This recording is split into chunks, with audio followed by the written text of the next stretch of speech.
deed right here. I'm the owner of this island. You owe back rent. You hear? I'm here to collect. No, don't point that thing at me. I'm your landlord. We can work out a payment plan. So I can't post this video on my YouTube channel. So be sure to check out this video. Type it in. Change your life perception on the people who run the world and good or evil. There's no such thing. There is and is not. They try to, rich people gaslight you to have morals, but they don't have any. Because, that's how they win. Nice people finish last. So really watch this interview and understand the scope of people control your world. So with that being said, let's get into the video. Like Sir Christopher Columbus, in reality, did not discover these new lands. He was working from ancient maps that had been available to the black nobility and papal bloodlines of Europe for hundreds of years. He knew exactly where he was going. The House of Farnese are said to have one such map. The painted map can be found in the Farnese-built Villa Caprarola in Lazio, Italy. The map room was designed in the 1500s and contains a world map that clearly shows Antarctica. Antarctica was not officially discovered until the 1820s, some say 1700s. One of the main bodies connecting the US and Great Britain is the secretive Pilgrim Society.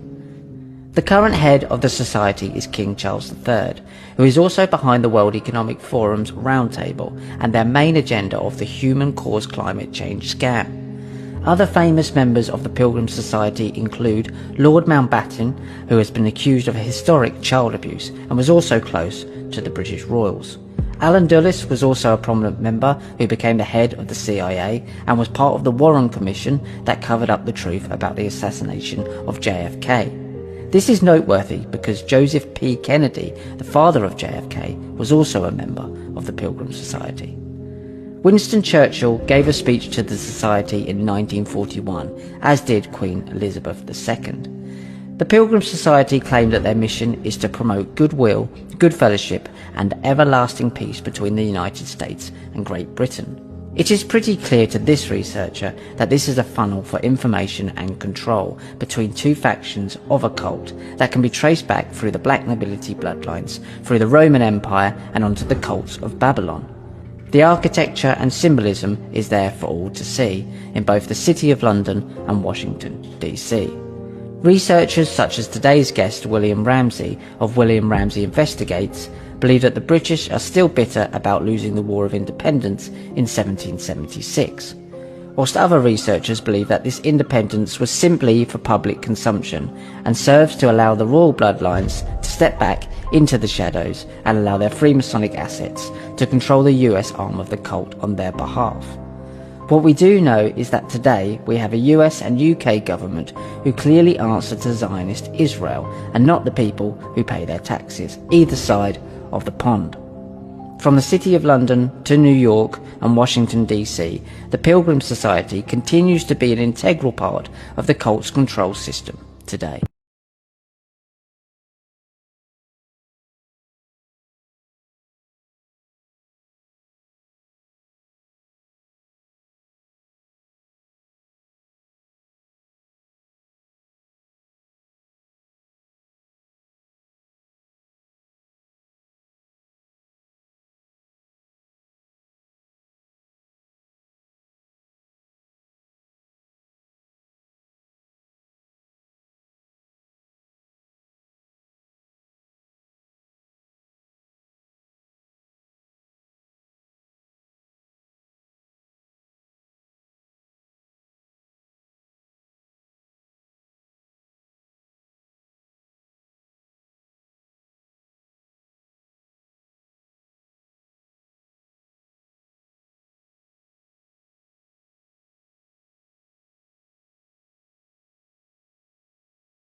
Jews are so rich because they understand Kabbalah.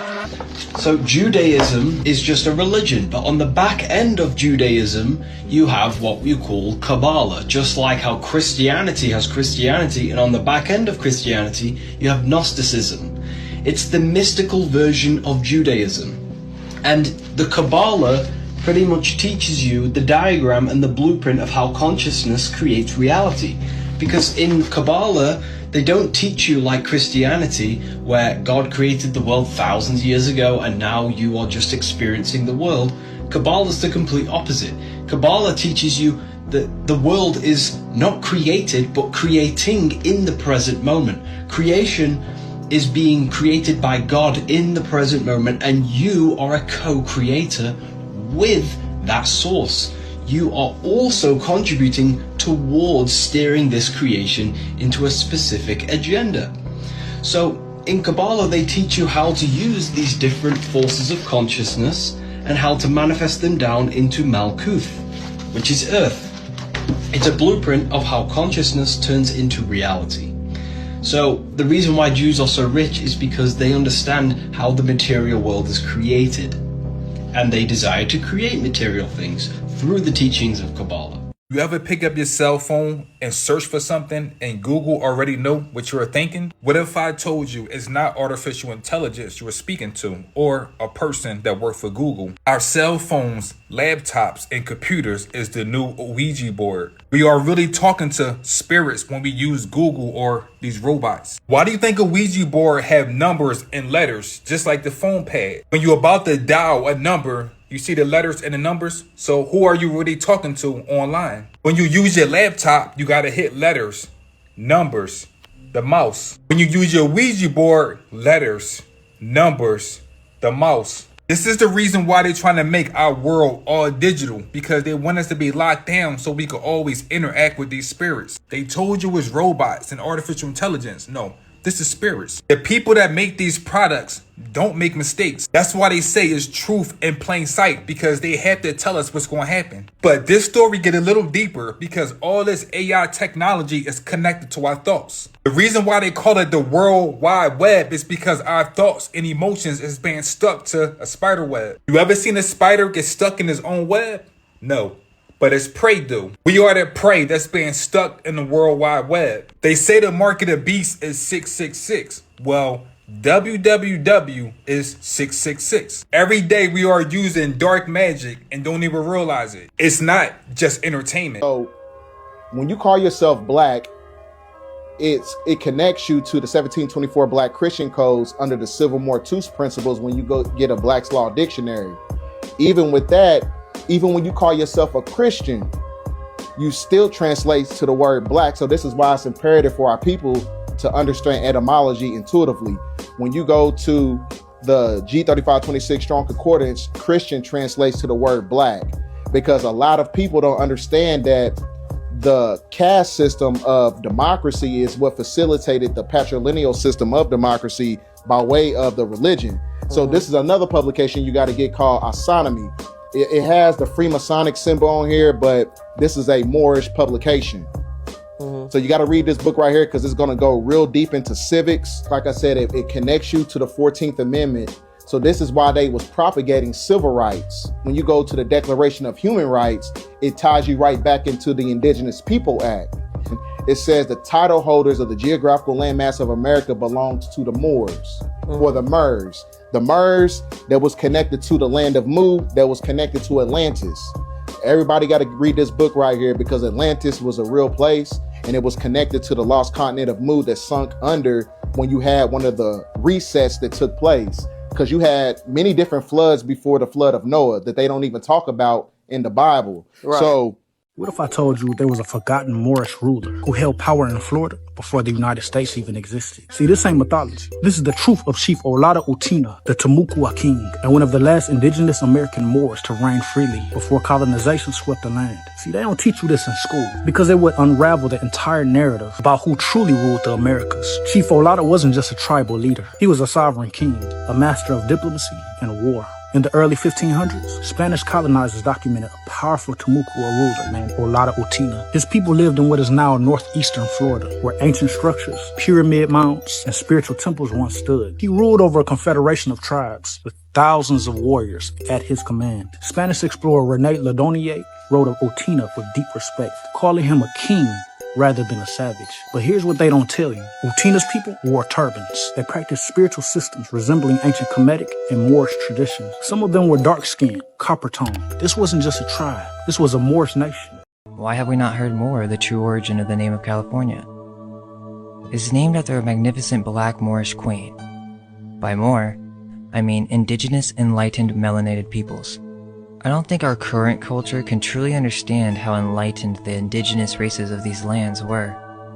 The prevailing American culture in the youth today revolves around demeaning women, money, and the lust for power.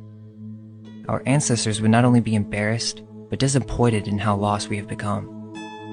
Specifically, the indigenous Moors inhabiting what was left of Mu, or what is known in the Spanish legend as the island of California, were known for their grand psychic abilities. The females ruled as their psychic and mental abilities were far superior than the males. They were master shamans as they could navigate between realms at will, something our modern culture can't even begin to comprehend. The closest topic, why have we not heard more? Our pyramids are older than ones found in Egypt. The European colonists took over and started calling themselves Americans and started changing the history, saying that they brought us here. We were always here. You've got pyramid kuntas in Central South America that are older than the pyramids in Giza in Misraim that the people call Egypt. Older. You've got civilization principles that are here in Lower Egypt that you call Kentucky and Tennessee area that is older than they are in what you call Egypt. But those things are held secret because they don't want these people to know that they're the heirs apparent to this land. So they branded them Negro, black, and colored to cut off the linear history. So when the people think they're Negro, black, and colored, they can't tie to the illustrious history of the founders of civilization. And as a matter of fact, they keep trying to leave and everybody else trying to come here because they don't even know that this is the hub, the North Gate. We're the true. So I told you that the Tartarians were a part of the Moorish Empire, and you didn't believe me. But when I say I got your ass, oh, I've got your ass. So, the Moors ruled much of Spain for almost 400 years, from 711 to 1086, before they was driven south and continued their rule of southern Spain and the Kingdom of Granada for a further 400 more until 1492. Now, did the Moors bring Europe out of the Dark Ages? The Moorish advances in mathematics, astronomy, arts and agriculture helped propel Europe out of the Dark Ages and into the Renaissance. The Moors brought enormous learning to Spain that over centuries would percolate through the rest of Europe. And how dark were the Dark Ages really? For historians who were primarily from Texas, those centuries are indeed and are most likely to remain lost centuries. In other words, the Dark Ages weren't dark because they were bad, but because our knowledge of them is limited. But that's just the thing. These are not the lost centuries. These are the centuries that they tried to hide. These are the times when the Moors and the Tartarians used to rule. Now this is the Tartarian flag, and this is one of the Moorish coat of arms. Notice that it's a black bird with a yellow flag, and if you put them both together, you get the double-headed black bird, which represents the Moors and the Tartarians. Now look at the Moorish Tartarian flag next to the Russian flag. It's almost exactly the same. And if you look into the center of the Russian flag, you will see a white horse ridden by a white man killing the Moorish Tartarian black bird. And they're mixed with 4 different animal DNAs, so that's making them human beings. All right? But I'm telling you how it was with them when they came out the caves. We understood that they didn't know any better. So why would we judge them? Us being gods, right? For example, like, you got to look at it like this. Would you get mad at a kindergarten, a person in kindergarten, or a baby or a kid for doing something that a baby would do? You wouldn't really get mad at them because you understand, oh, it's just a baby. He don't know any better. All right? That's how we looked at them. Like, okay, well, they are low level. They have low energy levels. And they lack carbon.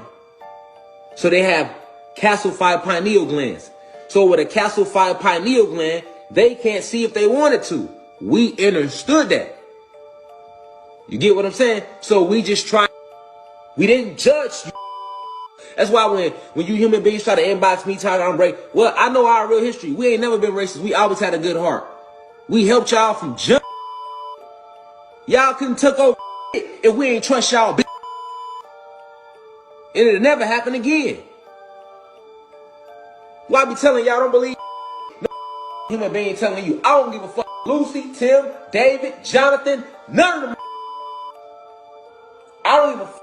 Even the ones with a good spirit, because they have that animal DNA in them, so they can at any moment that DNA can activate in their ass.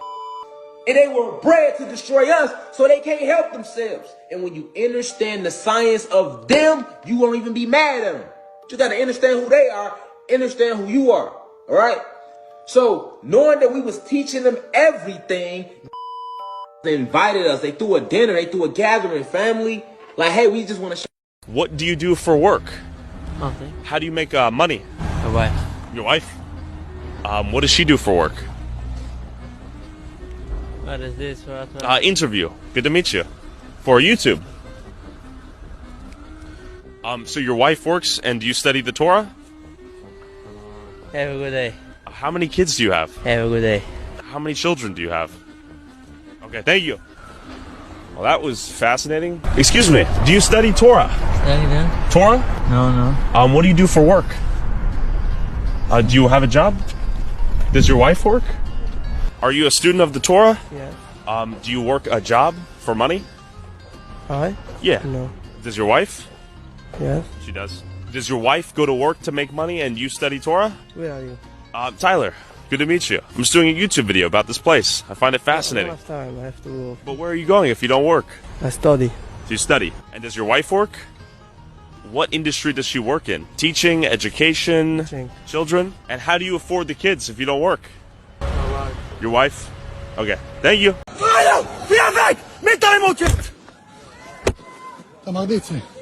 Yo! Schlag dir! Was ist da wrong, du? Frei! Wir machen dein Koppel! Und dein PS! Yo! Yo! Freie! Gay! Gay! Now, I told y'all 18 weeks ago that we been eating each other. This post aged very well, ain't it? Now, y'all see what I'm talking about? Mind you, cannibalism is legalized in over 48 motherfucking states. Just check out this meat chart. Yeah, read this shit. You think it's a coincidence people making charts like this? This shit been made for a long ass time. Y'all remember watching Clone Tyrone and that boy say, it's in the food. Fuck is you talking about? It's in the chicken. It's in everything. Losing my last brain cell in this car because I just want to know. I want to know how I've been sitting here eating this meat and I noticed a row of teeth in my shit.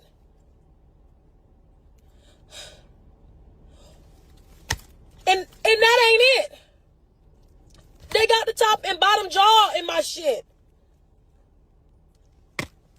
I just sat here and ate this food and bit into somebody's molar. And I'm saying somebody because I don't know if this is an animal or a man. Here you got a dragon, which is the prophecy, bowing down, kissing Mystery Babylon's feet. Mystery Babylon is black nobility, which is the North Moroccan Moors. The red in the background of the Moroccan flag represents bloodshed, and the green star represents man's reptilian-like nature. They worship science and technology. The 5 points is arm, leg, arm, head. They don't add the spirit in, which would be the 6th point. They missing that 6th point, which is the spirit. Why? Because they worship science and technology. 325 AD, Constantine, he started the papacy, and the papacy born the Catholic Church, and out of the Catholic Church was born Christianity, and from the Catholic Church also was born Islam. Through the Nun Khadijah, going to find a young Arab boy when she found Muhammad, and out of 360 guys, he chose one God, which is Allah, and he ran with that. That is a tail that grew into a head, and now think it's a tail. I think it's a head, and fights against the Catholic Church, and say that they didn't come from the Catholic Church. But the Catholic Church itself is the whore that sit upon many waters. And this whore that sit upon many waters is a dyke. And the papacy is a fag.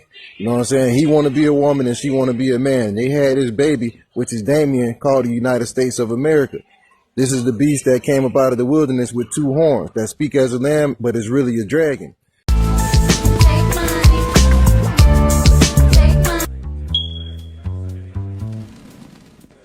Officer Talmud, you're up. All right, see it. Globalists, globalists, globalists. Make us proud, boy. Somebody asked me the other day why I support the state of Israel. I said, shit, because they share our Judeo-Christian values. You did good, goy nigga. The Renaissance was a reset, a conspiracy to manufacture the current timeline. Asia was largely taken over by mutants by the 1300s. Rome fell in 476, which is actually 1476. This is the beginning of the Dark Ages. The Dark Ages were supposedly from 476 to 1500. In reality, we're in a Dark Age now that started in 1476. There was a major worldwide reset in the 1400s. As you can see, Rome was still buried into the 1930s. This reset was some sort of plasma event that created the post-apocalyptic world that we live in today. As stated earlier, the parasite was working strongly through the slave populations of the world in the 1200s. Much of these slave programs were mercenaries used to fight wars. They usurped their rulers and doctored the historical narrative. In order to maintain status, they wrote themselves into history and whitewashed all the art. These were dishonest people that manufactured false identities. The Gutenberg press was a major tool during this period because it spread the doctored Gutenberg Bible. Europe was mostly swarthy into the late 1700s, especially in the leadership. Much of Europe looked like quadroons, mulattoes, or light-skinned griffes. The Habsburgs were melanated people that inbred until their color broke down.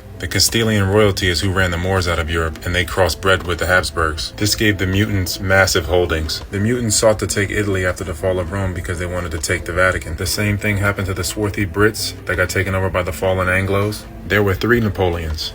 3 clone mutants. They sought to whitewash Europe and its history through usurpation. This is why we have a constant kidnapping of popes. The popes were swarthy. The people were swarthy. The mutant minority wanted to rule by proxy by controlling the popes. That's why there was the black nobility. So Britain, Italy, and Spain fall in the 1400s and their holdings are taken over by mutants. Throughout this process, the Bible is continually edited for control. Many sections of the Bible are hollowed out by the 1800s. Protestantism is controlled opposition. It was created to destabilize swarthy Europe and divided Catholic and Protestant. The French Revolution, which was a slave uprising, brought about the Napoleonic era, which brought endless reset wars. This consolidated much of Europe's art where it's hidden in France today. These wars reshaped the borders and skin colors of Europe. World War I and World War II were an extension of the Austro-Prussian War. These resets are ongoing. Many acknowledge that the timeline was tampered with. Few realize to what extent it was tampered with. There are no dated or inscribed portraits of Caesar. Major figures like Da Vinci were manufactured. This guy's good at everything. He's like the Dos Equis guy. Da Vinci, Michelangelo, Raphael, they never existed. They were manufactured like the rest of the history. Read this. They don't have their story straight. They just convinced you that they do. The world wars of the 20th century were an effort to genocide and sever Europe from its swarthy and melanated background, getting rid of the last quadroons and destroying many of the old world buildings that destroy their narrative. Even today, they invented nothing. Even CERN was found. It wasn't built. Tartaria was black. Look. Tartaria was a worldwide civilization grid where all bloodlines and programs worked together in harmony with nature. After generations of decadence, the people became stagnant, especially the leadership. Stagnation breeds parasites. Parasites feed on pride, which is fear, and greed, which is also a shade of fear. Pride divides you internally. Parasites manifest due to internal division. Eventually, your household is divided, then your nation is divided, and then you get invaded by personified parasites. So as the pride and the vanity grew, the apple in the garden moment became realized. Adam and Eve were groups of people that fell to pride. People were autonomous and autotrophic before the fall. Pride comes before the fall. It's always the same formula. Vanity breeding, nepotism, inbreeding. People inbreed to hoard wealth and knowledge. It always comes with consequences, like the increase of recessive expression. Inbreeding destroys melanin and causes various levels of albinism. The parasite has to guide the breeding to not get too inbred. Some melanin has to be added to the host for the parasite to have vessels for generations. But not too much melanin because that might wake up the offspring too much. A vain and recessive host is the easiest to control. Each bloodline has its own recessives that interbred with each other and then inbred. Not all pale people come from the same stock, and not all of them are pale for the same reasons. But people breed underneath this monolithic misnomer of being white. Vanity breeding eventually breaks down the template, like this is the original tree of life, which degraded to this, and then degraded to the Kabbalah. You no longer share in the likeness of the Creator, and the knowledge of self breaks down. So the wisdom decreases every generation when it should increase. The likeness of the true will diminishes, and your existence becomes inverted. Angels, or programs, are messengers. Angel means messenger, like mRNA. Programs are the mRNA of the collective body. Programs are not designed to lead. They're like coaches. They're not supposed to play in the game. Don't belong where you don't belong. Everything that's out of position is out of alignment, and thus parasitic. If the programs are leading, that becomes parasitic. If the souls are complacent and nihilistic, that is parasitic. The responsibility is in the souls. The matrix is matriarchal. It is run by a queen parasite. That is why there is such an attack on original man. Virtuous original men are like an autocorrect for everybody because they express the original template, but they've been mostly slaughtered or hybridized. Only God makes true kings. Queens can't make kings. Even their sons are queens. All the elites are queens. Look at this. It is a genetic predisposition. They are feminized males. There are varying degrees of toxic femininity in males. Overly emotional, vain. America is the nucleus. It is the head. And since the leadership is recessive, vain, and feminized, it lets you know we're in the compost period. The parasites are killing what's already killing itself and turning everything into fertilizer for the next reset. Indians, black people, quote unquote black people, we was never slaves. We were prisoners of war, and we're currently still prisoners of war on our land. So the fake story that they taught you in your programming centers, also called schools, was a fucking lie. It was not Caucasian people all around the world, and it was only niggas in Africa, and they went to Africa and picked up some niggas, and they just dropped niggas off in the rest of the fucking continent. How fucking slow the rest of the world? How slow do you have to be to really believe that story? How programmed do you have to be to believe that story? How brainwashed do you have to be to believe that story? No, that's not what the fuck happened. Niggas was everywhere, and it was a small remnant of Caucasians, and they came from the Caucasus Mountains in Europe. And so black Europeans and Africans, because if you look, Europe and Africa is connected, right? Europe, Africa, Middle East, it's all connected. So the Northern Africans, West Africans, and Europeans, they came over here and said, we like the land, we like the architecture, we like how we got this set up, we want to do business with y'all. We, as the American Indians, like, okay, cool, kinfolk, they swarthy tone, they look like us. We could go ahead and make business. So we made these treaties, right? We made these treaties, and these were the treaties that were supposed to be abided by everybody to protect the chosen people, the people who are truly from this land. The treaties are still on archives.gov right now, a government website that you can see. So they went against every treaty, and we are the Washita Moors, M-U-U-Rs. We are the mound builders, right? So they went against all of the treaties. They went against all of them, took our land unlawfully, and that's why I said this is why we don't need reparations. Adolf Hitler was a nigga. And that's why he was trying to kill off the Jews, the Jewish, the fake Jews. That's why it's ish. Go look at the etymology of the word ish, right? That's why he's trying to kill off the Jewish, because he knew they were acting like they were us. They were trying to take up our identity. They are fucking frauds. So that's why he tried to kill him. Adolf Hitler was a nigga, and that's why they painted such a bad picture of him. When did they paint a picture of a white man dead in history? Never, right? So Adolf Hitler was a nigga. Christopher Columbus was also a swarthy tone European. He was also one of us. He was also a nigga. Right? So it's imperative to do your own research. It's important to know that everything that you learned at that programming center called public schools was probably a fucking lie to keep you trapped here in the matrix and keep you in loops, because they know once you remember who you truly are, game is over. We're going to have to take our land back just how it was taken from us. They're not going to get it back. So until people wake the fuck up and realize what's going on, we're going to be continued stuck in these loops. And the people who still pushing this false ass Pan-African that we all came from Africa, you don't get fucked up by Mother Nature. So understand that the Caucasians was brought over here on boats by the swarthy toned Europeans that look like me and you as slaves, and they brought over their worst people, their rapists, murderers, pedophiles. They brought them over here as slaves. They were not good slaves because they burnt in the sun. And my grandma used to tell me this, bro. I remember specifically, she used to say this all the time. And another thing my grandma used to say, bro, she used to say, anytime they put a black person on TV, he working for them. So I used to be confused, you know what I mean? Like, what you mean? He working for them. She used to always say that shit. She used to call, you know how we say coons? We call some dudes coons, some niggas coons or whatever, people coons. She used to call them coconuts. Brown on the outside, white on the inside. My grandma used to say shit like that. She used to make statements like, a good cracker is a dead cracker. My grandma was a pitbull. This is a picture of my grandma right here. This one, right? And that's my granddad. That's 1981. That's my grandma. My granddad, he was a public official. My grandma, she was a public official also. This is a picture of her getting sworn in as a public official. But anyway, my grandma was a pit bull.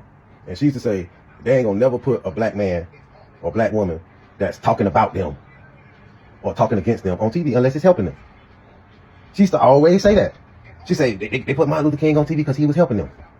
They put MLK on TV and in the radio because he was helping them. They put the Black Panther Party and all of them on the radio and on the TV because they was helping them. It was an agenda.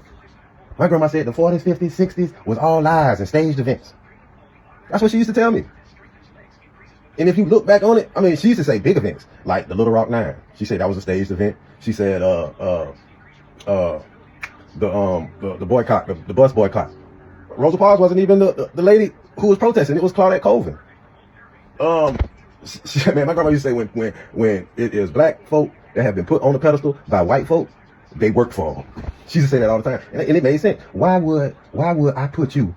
Why I'm your enemy? Why would I put you on my platform, radio, news, newspaper, media, or whatever, for you to talk bad about me?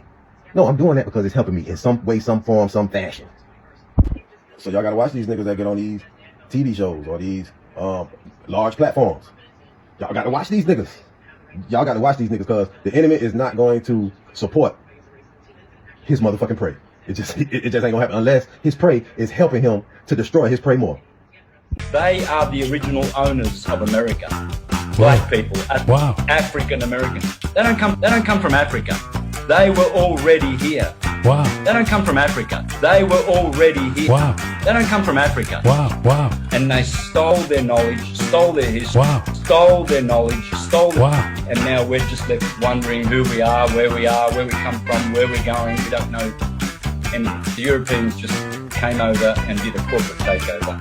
Stole their knowledge, stole their history. These people had known all along that the indigenous people were God-fearing people and good people, but they created, as we will see, papal bulls to diminish their status to the status of animal so that they could murder them. The Washita people. So these $5 Indians, their ancestors paid $5 to get on the Indian Dolls roads, right? And these are the same people who helped conquer our land.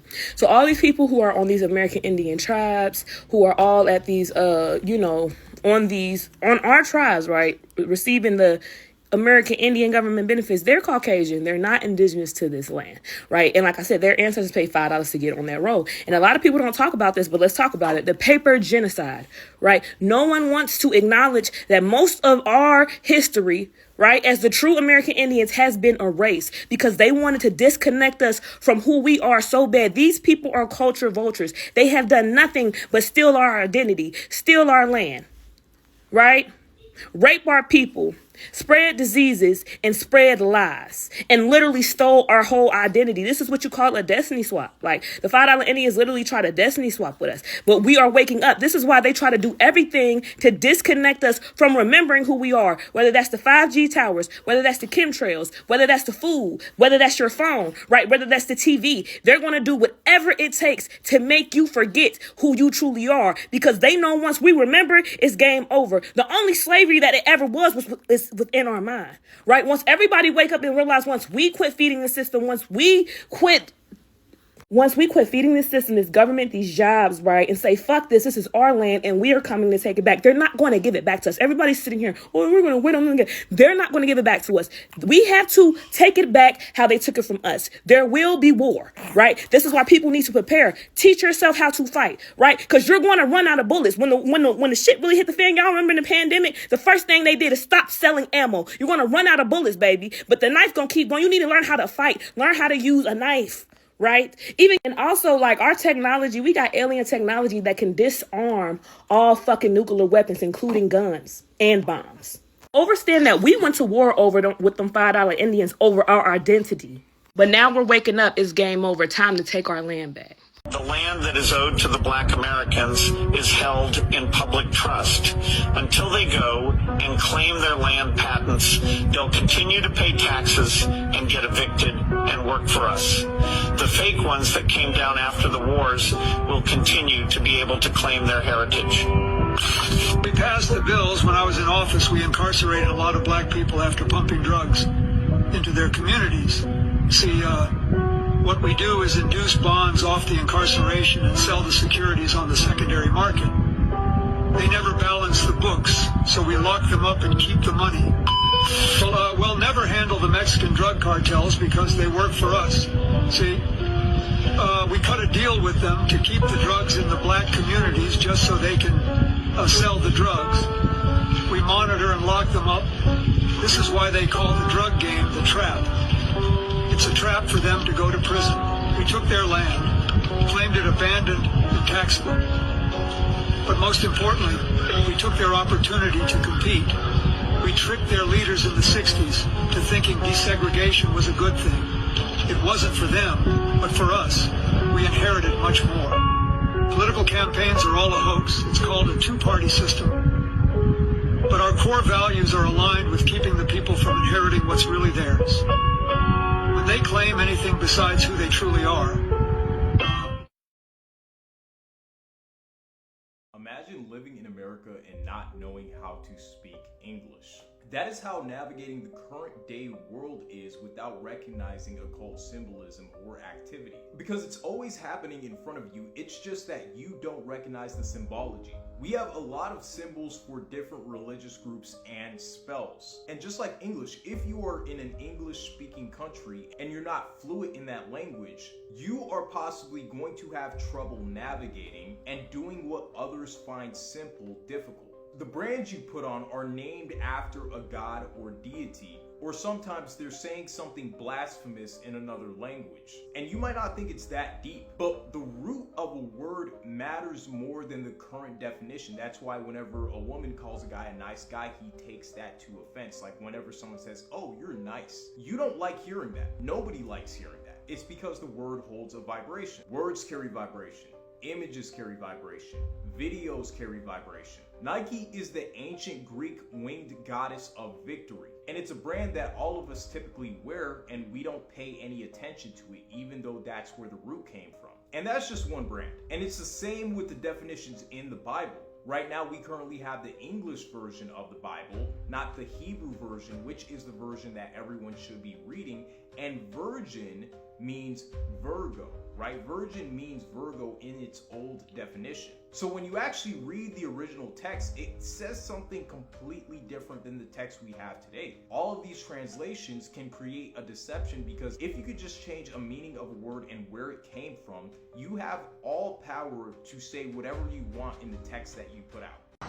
Y'all do understand that the Moors sold our land to Rome, the Spaniards, Portugal, France, London, England. And they came here and brought them here, and then they tried to run us off by telling us we from Africa. That ain't the case.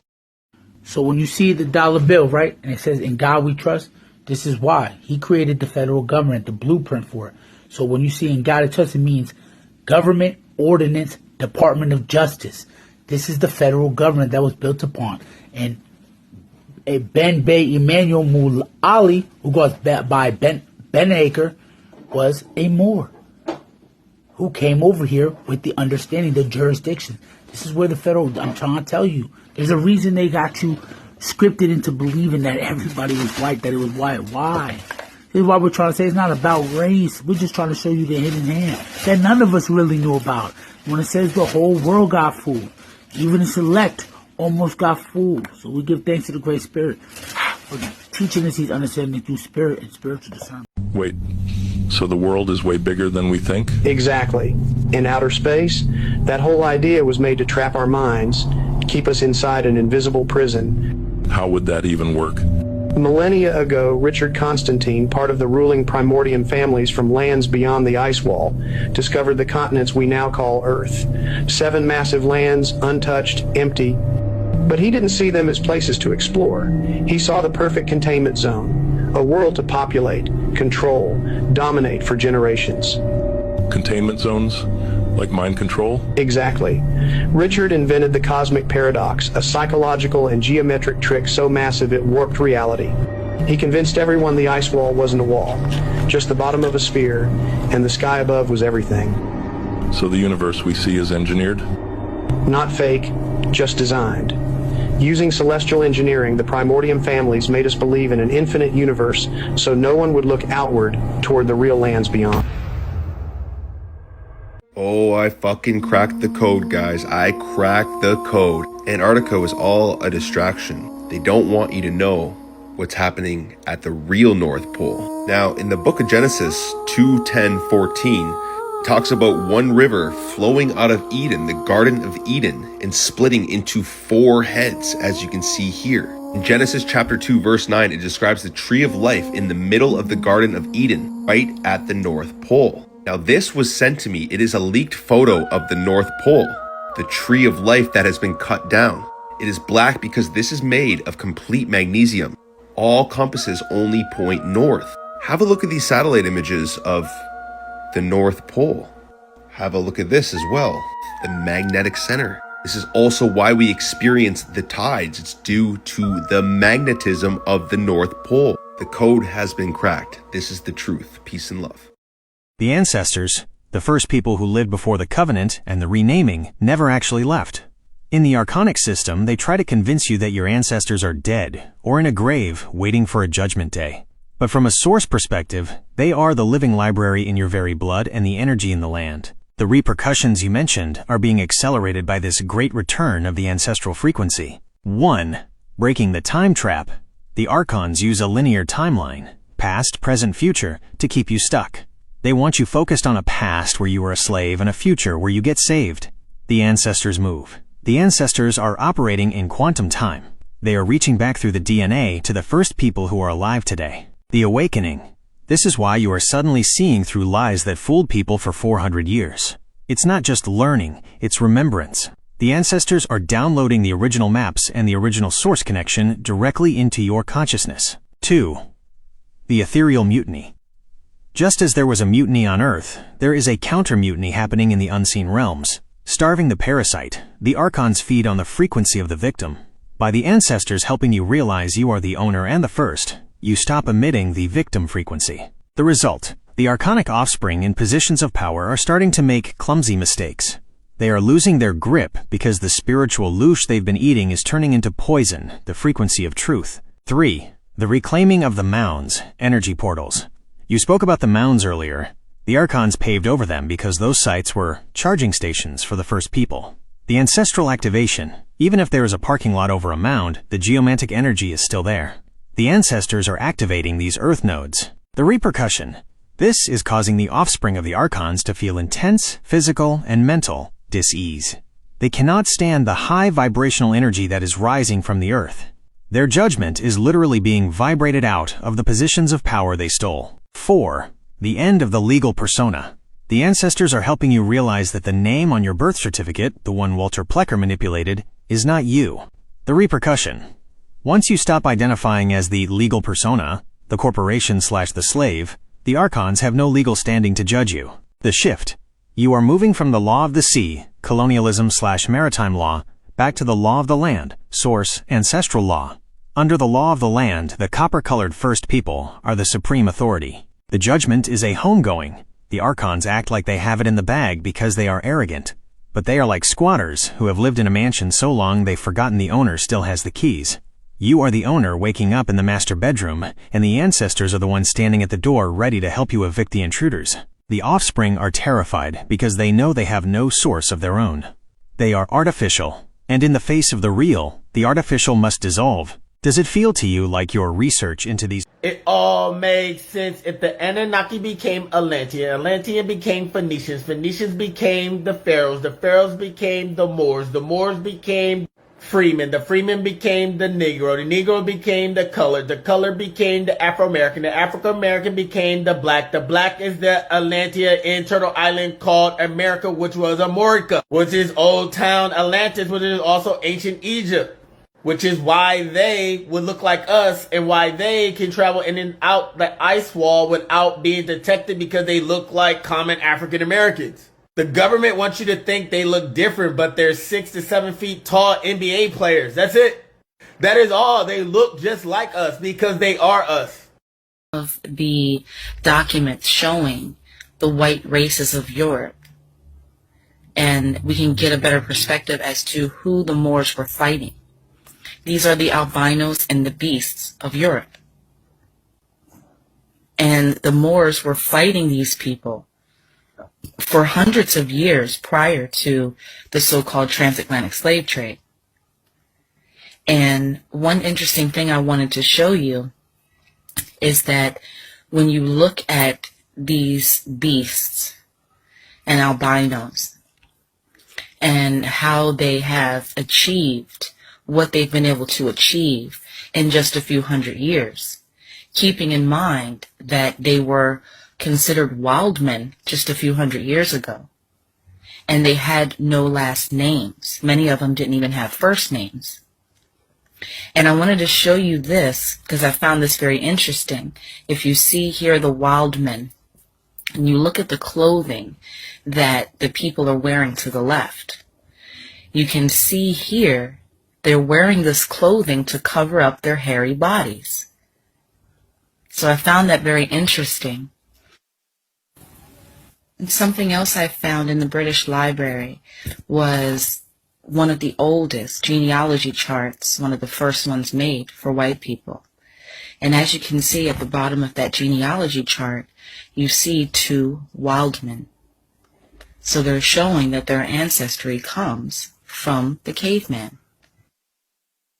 So that should give you something to think about, considering that just a few hundred years later, today, we have people like the Queen of England who claim to be of the royal bloodline of Egyptians and Cushites who ruled the earth.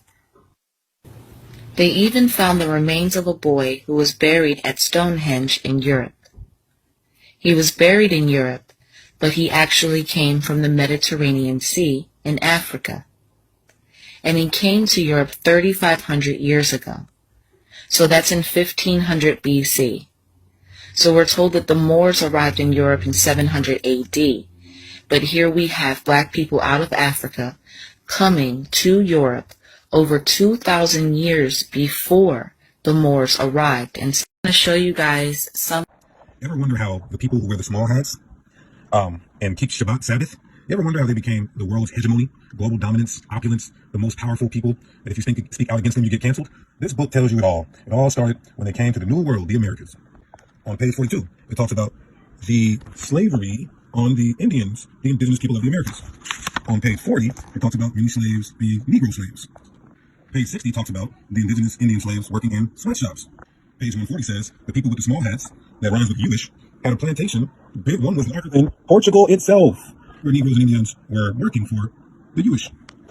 Page 183 talks about how many slave ships that the small hat people had.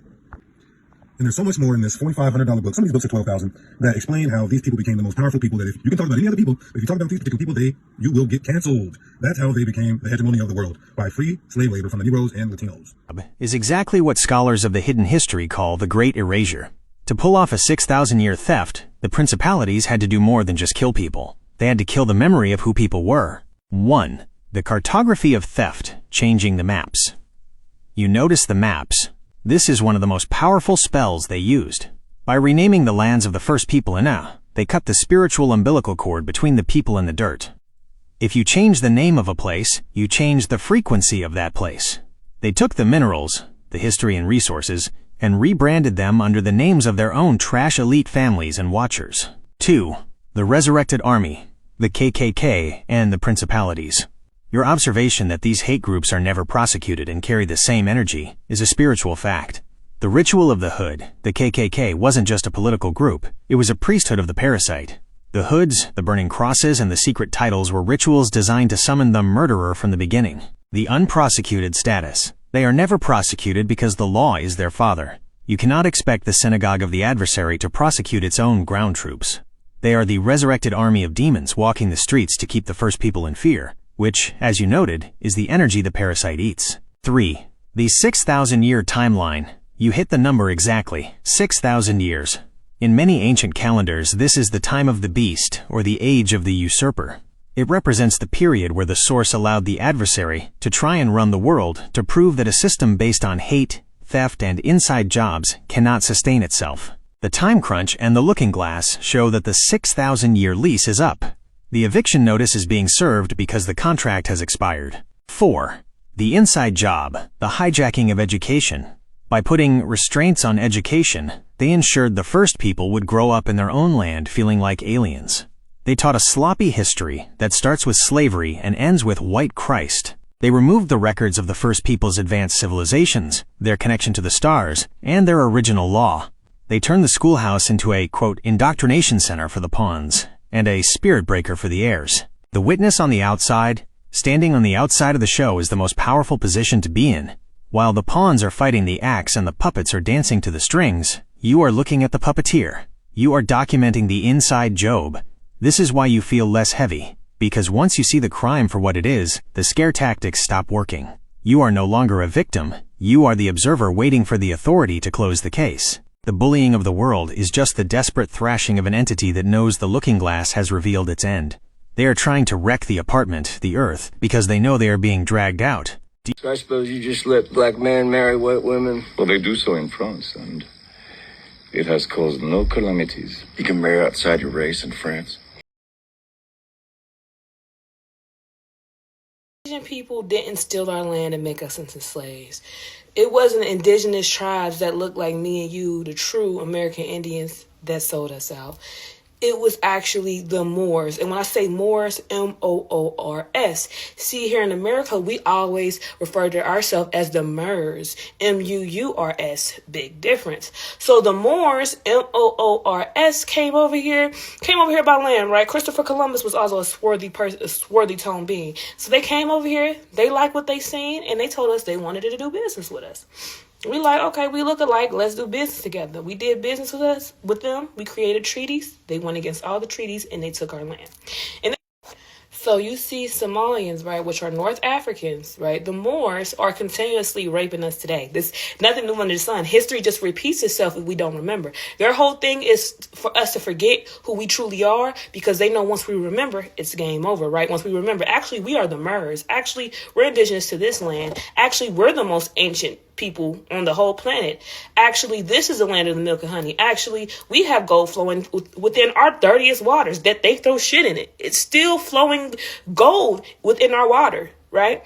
So they try to disconnect us from our land and disconnect us from who we truly are because they don't want us to evolve. And right now, with these people from North Africa, they are money laundering. They're stealing money, saying they're using it for kids, to feed kids, autistic children in daycares, right? When they're not operating any of these things. That's why I say skin folk is kinfolk. They're not using the money for this. They're using, and not only are they not using the money for that, they're not like, hey, we're going to take this money and we're going to help brown Americans. No, they take the money and buy mansions, cars, houses, clothes, send it back to their country, and then tell us, oh, you dirty American, you need to go get a job. Americans are just lazy. Go get a job. Why they sit here and benefit off our government, benefit off our land, benefit off our resources while we work like a slave and we still live above average, barely above average, still in the hood. So we have to really wake up and we have to really quit putting our energy into the system, because the only thing that's keeping this system going is our currency. This is why it's imperative to detach from a lot of things so you don't feel the need to have the newest Louis bag and go to work for it. You don't feel like you need to go to work to get the newest shades. You don't feel like you need all this shit, because less is more, right? A man who gains the material world loses his soul. So understand that it was never somebody who didn't look like us to help steal our land. It was the North Africans, and their whole trick was to make us to believe that we were from there so they could come and steal and take everything off our land when we are the true Indians. We are the true indigenous people to this mass land. And them people who running around saying, oh, they're Indians and they look Caucasian, those are $5 Indians. Those are the people who helped with the paper genocide so we wouldn't know who we truly are and paid to get $5 to get on the Indian doll rolls. Y'all wake the fuck up. This is our land. It's time to reclaim it. People that run the planet, they have been eating mermaids.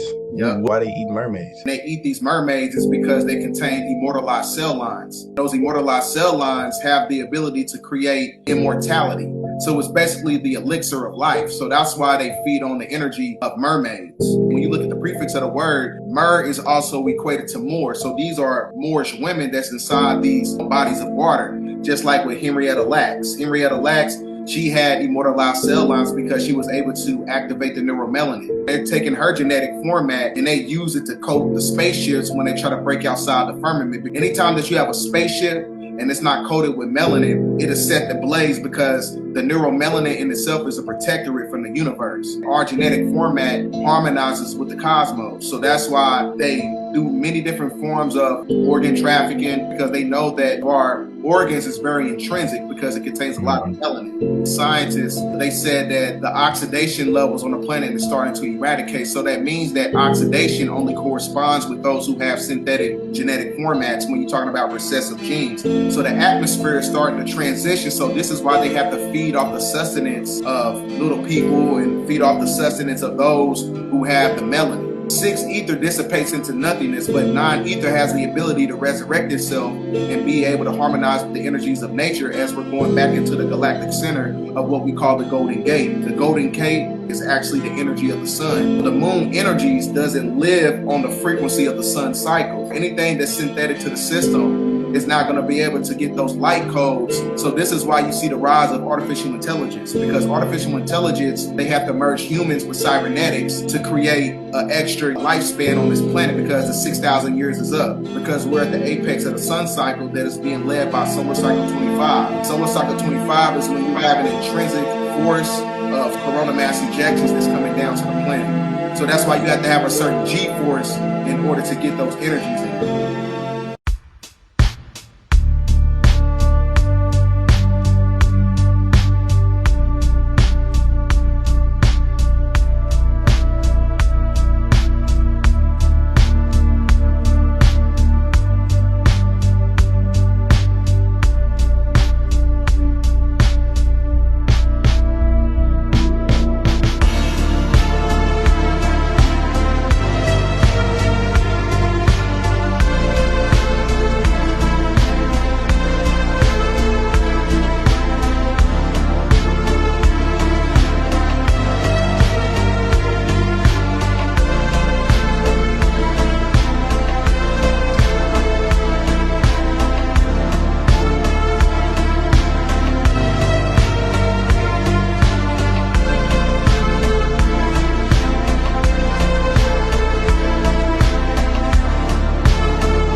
Around the world many times, as you've heard, done a lot of crazy things. I'm going to tell you the most important thing you have to remember about all that I learned in the world. This is it.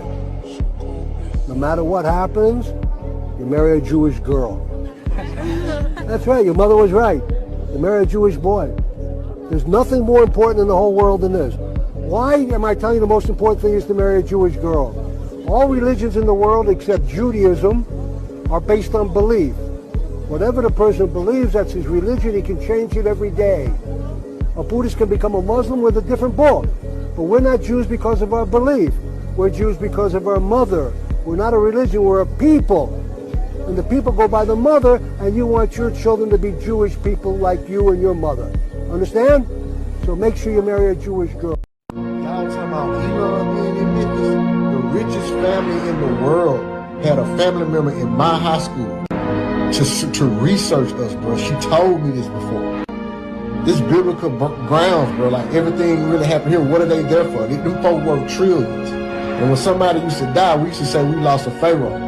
You know what I'm saying? Like, we've been spiritual like that. And the pharaoh white on the outside, black on the inside, the school is built inside of a mound, bro. The biggest mound, look at this, I'm walking up. This is me walking up.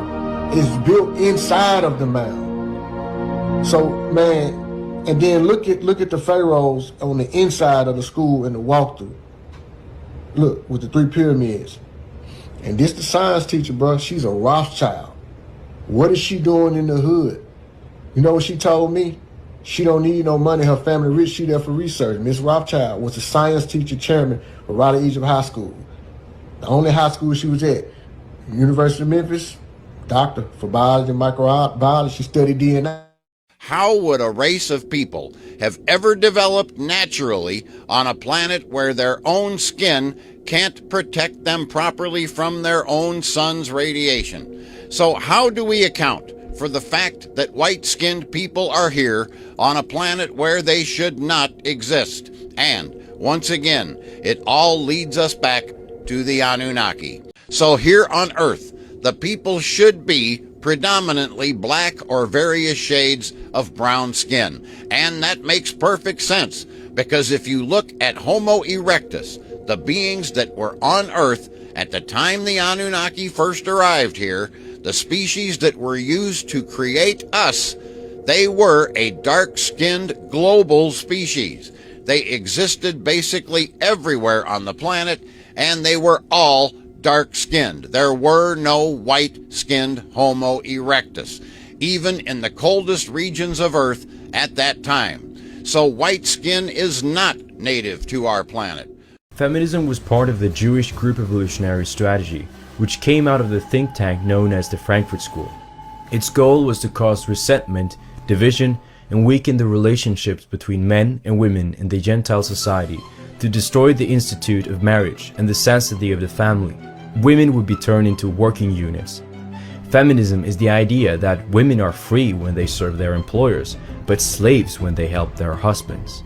Through promoting abortion and radical feminism, the sexes would turn against each other and consequently lower their demography by preventing childbirth. Feminist propaganda would brainwash white women that marriage constitutes slavery for them, and that freedom for women cannot be won without the abolition of marriage and traditional relationships. Sexism was an epithet coined by the abortion-promoting feminist Jew Margaret Feldman. This epithet would be used to attack any person who uphold the natural order and mutually complementary roles of these sexes in society. Feminism has absolutely nothing to do with protecting women. It is a cultural Marxist program to degrade and subjugate white men, and of course also white women. Well, one of the things they told me was that he was at the house one night, and we were talking, and he started laughing. He said, "Aaron, what do you think women's liberation was about?" And I said, I'm pretty conventional thinking about it at that point. I said, I think it's about women having the right to work, getting equal pay with men, just like they won the right to vote, you know? And he started to laugh. He said, "You're an idiot." And I said, "Why am I an idiot?" He said, let me tell you what that was about. We, the Rockefellers, funded that. We funded Women's Lib, you know? And we're the ones who got all over the newspapers and television, the Rockefeller Foundation. He says, and you want to know why? He says, there were two primary reasons. And they were, one reason was we couldn't tax half the population before Women's Lib. And the second reason was, now we get the kids in school at an early age. We can indoctrinate the kids how to think. It breaks up the family. The kids start looking at the state as the family, as the school, as the officials, as their family, not as the parents teaching them. And so those are the two primary reasons for Women's Lib, which I thought up to that point was a noble thing. You know, when I saw their intentions behind it, where they were coming from when they created it, the thought of it, I saw the evil behind what I thought was a noble venture. Show you guys some of the documents showing the white races of Europe, and we can get a better perspective as to who the Moors were fighting. These are the albinos and the beasts of Europe, and the Moors were fighting these people for hundreds of years prior to the so-called transatlantic slave trade. And one interesting thing I wanted to show you is that when you look at these beasts and albinos and how they have achieved what they've been able to achieve in just a few hundred years, keeping in mind that they were considered wild men just a few hundred years ago. And they had no last names. Many of them didn't even have first names. And I wanted to show you this because I found this very interesting. If you see here the wild men, and you look at the clothing that the people are wearing to the left, you can see here they're wearing this clothing to cover up their hairy bodies. So I found that very interesting. And something else I found in the British Library was one of the oldest genealogy charts, one of the first ones made for white people. And as you can see at the bottom of that genealogy chart, you see two wild men. So they're showing that their ancestry comes from the caveman. So that should give you something to think about, considering that just a few hundred years later, today we have people like the Queen of England who claim to be of the royal bloodline of Egyptians and Cushites who ruled the earth. They even found the remains of a boy who was buried at Stonehenge in Europe. He was buried in Europe, but he actually came from the Mediterranean Sea in Africa. And he came to Europe 3,500 years ago. So that's in 1500 BC. So we're told that the Moors arrived in Europe in 700 AD. You tell a bitch ass nigga, let's go against the system. The first thing a nigga asks you is, what are you growing out there on your land? Bitch, what the fuck do me growing on the land got to do with you standing against this corrupt ass system? Is that gonna help you out? Is it gonna help you out? I don't understand y'all niggas. Y'all niggas want to know what the fuck a nigga wearing, what the fuck a nigga growing, what the fuck a nigga look like, and still sitting out here paying the motherfucking bills, going to goddamn work, doing all this dumbass shit and claiming that you got all this knowledge. Y'all niggas steady want to debate knowledge and shit, act like y'all know something. Y'all can't know too much of anything. If you sit here still letting these motherfuckers oppress you and you paying them motherfucking money. You stupid bitches. Fuck a motherfucking Moor. I don't give a fuck about no Moroccan Moor. Fuck your sovereignty papers. Fuck all that shit, nigga. Yeah, we out here, nigga, and we gonna get it without the motherfucking system. Y'all finna go with that bitch when it's out. Fuck niggas. All y'all bitches. Now, back to the black massacres. And them want to run us off our land. Talking about we from Africa. These are the Moors. These are the cis-ass Islamic niggas who tried to do a destiny swap with us. They come from Morocco, Mali, Mauritania. They never owned America. They said that shit in their history books they rewrote in 928 to 941. They was never our president. We never had a president. We never had Democrat and Republican. That was the shit they made up to give us in the history book to make us think they was our government. These motherfuckers here, you don't see these black ass faces behind them? You see the difference in the darkness and the lightness? Make this shit big so you can see. Look at these niggas. Them NOI niggas is these. The world has been repopulated by clones. Watch. Orphan trains went on for at least 75 years. After the reset wars of the Revolution, the War of 1812, and the Civil War, there was a repopulation effort conducted to repopulate the empty cities of America. Orphans were shipped across the country for child labor. Orphan asylums were established to indoctrinate the children. These are clones teaching clones. Each generation of clone knowing less and less as the generations proceeded. They didn't build these asylums, they were already there and were repurposed. That's why they look like castles. Adults that didn't go along with the reset were forced into insane asylums. If they were violent, they were forced into prisons, which were once castles. Soldiers that knew the truth about the Civil War were forced into soldiers' homes if they didn't comply. Notice the so-called Moorish architecture? This was done all over the world. Many last names are orphan last names. This was a worldwide campaign for hundreds of years. Black orphans were the offspring of the Aboriginals. Clones are technically fatherless. They come from Lilith, the mother of all demons.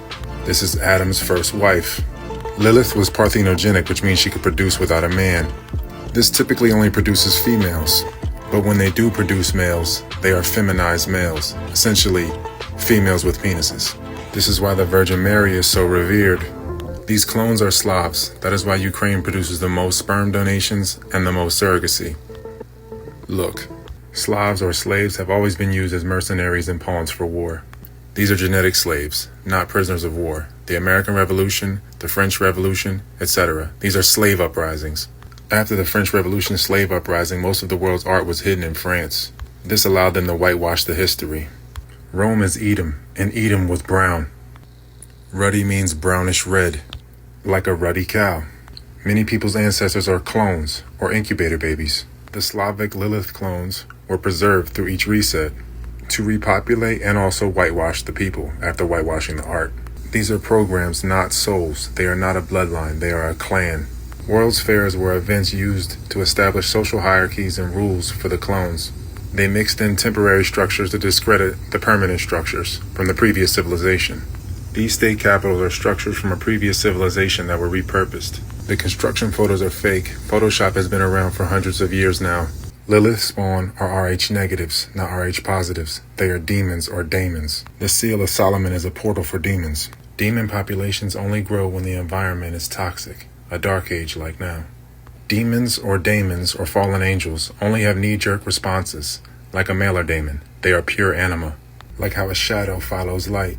To believe mainstream history is to be artificially intelligent, like these organic AI clones. It's been the fez versus the feather. It's always been the Murs versus the Moors, right? A lot of people got it misconstrued, but we, as the true American Indians, the Nijis, right? Before they reclassified us as the Indians in 1600, we were called the Murs because this is the land of Ma. This is Turtle Island. We are the true Nijis, American Nijis. Understand that since the beginning of time, it has been a war, right? The Murs versus the Moors. They don't, and the Moors are the people who are in that whole continent over there, Africa, Europe. It's all one piece of land. If you, the continent is an illusion. They're all, Africa is connected to the Middle East. The Middle East is connected to Europe. Europe is connected to Asia, right? It's always been the Murs versus the Moors. Why? Because as the Murs, we have the most ancient civilization. This is the land of milk and honey. This is why we are attacked on a whole nother level that they're not attacked at. This is why they throw shit in our water. This is why they give our babies 72 vaccines at the time of birth, right? They don't do this in no other country. This is why they put fluoride in the water. This is why they deny us. They redlined us in on our own land and said, we're not going to give these people grants or loans to live in these homes, but we're going to give it to foreigners, right? People who are not from here, because it has nothing to do with color. Because African people, as you see today, the Somalians, they continue to benefit off our ignorance, right? Caucasian people is literally just, they just use them as a setup. But behind closed doors, we're being set up by the Moors, by our own people, by the black nobility. This is what nobody's talking about. And so anybody who's still blaming a Caucasian man is still at a lower level of consciousness. Because once you start really doing the work, you understand that Caucasian people have no power over us. It was always us versus us. You have to understand the truth. It was our own people that sold us out and continuously to sell us out today. They benefit off our ignorance, right? They redline us out of these communities. They only was giving us properties in horrible communities, so they made that against the law. So once they did that, then they rolled out credit, right? And these foreigners don't have no form of fucking credit when they get over here, but they get grants, loans, and benefits just because they not from here. But the people who this is our land that was actually taken from us, they don't give us shit. They give us nothing. And then they tell us, oh, you need to go work like a slave. You need to go work like a slave and be grateful for whatever the fuck we give you. Even though we literally conquered your land. Y'all, it's time for us to regain our land back. We have to boycott this whole system. Quit working at their jobs. Quit paying your fucking bills. Right? Quit investing your energy into this system that's going to collapse. The money system is collapsing. Everything is collapsing. Get in alignment with your purpose, right? Become pure within your mind, body, and soul. America is the real old world and the holy land of the Bible. Watch. Utah is Utah or Judah. The Dead Sea is Salt Lake. Nile means great river in Greek. The Mississippi is the Nile, or the Euphrates, the great river. Since Canaanites inhabited the Holy Land, Sedona is Sidon, Sidona, which is why Phoenix is Phoenicia. Lebanon and Nevada mean the same things. The real Mount Seir is Mount Whitney in the Sierra Nevadas, which is the tallest point in the lower 48. Exodus took place in America. The Baja Sea is the real Red Sea, which looked like this. The greatest of the 7 seas is the Pacific Ocean. That's why the real Levant is the Pacific West Coast of America. That's why the largest cedars are in the Pacific Northwest, which makes sense for the lumber needed to build Solomon's Temple. Perfect trunks for lumber. The tiny ones in fake Lebanon are forked. They can't be used for lumber as efficiently. The Nile of the fake Egypt today doesn't match the description in Isaiah, but the Mississippi does with its 7 main tributaries. The Nile flows into the Egyptian Sea, not the Great Sea. That is why the Mediterranean cannot be the biblical Great Sea. Hebrew artifacts were found throughout the country. They are commonly discounted as fake, but nobody today speaks Paleo-Hebrew. As stated before, Canaanites were throughout the Holy Land, and we see a common Canaanite root through all these alphabets or aleph-bets. This is why Spanish, Latin, Hebrew, and Arabic all have similar roots. Hard to tell apart in cursive. Speaks for itself. Allah, Tau, and Om, all the same geometric shapes. Perspective. Latin is inverted Arabic, more apparent in cursive. Same roots. Babylon, Rome, and Greece are east of the Mississippi. That's the real reason the Algonquin chiefs were named after Greeks. They were the Greeks. After most of the men were killed in King Philip's War, the children became prisoners of war, aka slaves that were shipped throughout the Americas. When the Jesuits met the Algonquins, they realized that the Mi'kmaq language was similar to Egyptian or Hebraic. That's why Verrazano said that the natives were like Ethiopians. The oldest bloodline, A00, is from America. The history has been totally inverted. Parasites copy and invert through retrotransposition. This is why you have multiple Egypts and all these cities with the same names throughout the world. Parasites usurp, copy, and invert. Parasites live in loops, and they keep the host in a loop.